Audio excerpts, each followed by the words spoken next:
Mutongoria wa Wiper Kalonzo Musyoka uriuma munyite ugeni thingira-ini wa iregi igongona-ini ria kuhura cabi kambiini ya mutongoria wa AZIMIO RAILA ODINGA agitetera giturwa kia muikiri giti wa AU ndaigana gwikinyia thingira-ini wa iregi na ithenya-ini riu atongoria mucemanio wa atongoria ciama iria ciumbite ngwataniro ino kwanirira ati riu niwe mutongoria wa mung'ethaniro bururi-ini. This administration will be kept on its feet. In fact, they will see a position that they have never seen before. I can tell you that. And so it will be a team. But in AZIMIO, there will be no vacuum.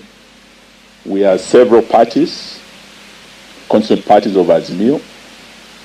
The next ranking member of the leadership of our coalition is the Honorable Stephen Kalonzo MUSYOKA, who was the 10th Vice President of the Republic of Kenya. So as we stand before the nation, it's a case of the first amongst equals. Iyanirira ria Kalonzo ria ritakuruhanitie kanjo ya iguru ya AZIMIO niritanyitwo kwarahura uteti muhiu amukiama kia ODM nokio kina wingi wa bunge-ini cieri.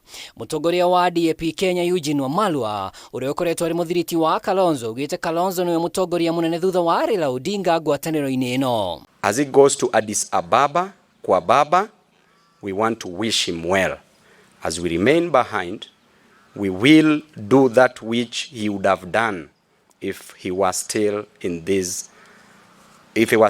actively participating in politics in Kenya, and that is to keep checks and balances. Kalonzo arauga agire gwikinyia thingira-ini wa iregi kuona ararugama na Kenya akiuga ni mahitia mung'ethaniro kurianira na thirikari iria abatie kuruta mahitia no na gukire uguo atongoria ni menditheirie ODINGA uhotani kihitahitano-ini kia AUC. AZIMIO la Umoja One Kenya Coalition Party wishes our esteemed leader, the Right Honorable Raila Amolo Odinga, the best of luck as he prepares to actively engage in the campaign for the African Union Commission AUC chairmanship. Na ari miaka 14 kuma bururi wegwatira gatiba njeru, Kalonzo augite wagarari wa ihoto cia umundu uitagi na ungumania thirikari-ini na imwe cia ndamathiri ithiete na mbere gutherema. The electoral process remains fraught with charges, including allegations of voter fraud, election violence, and the need for more transparent and credible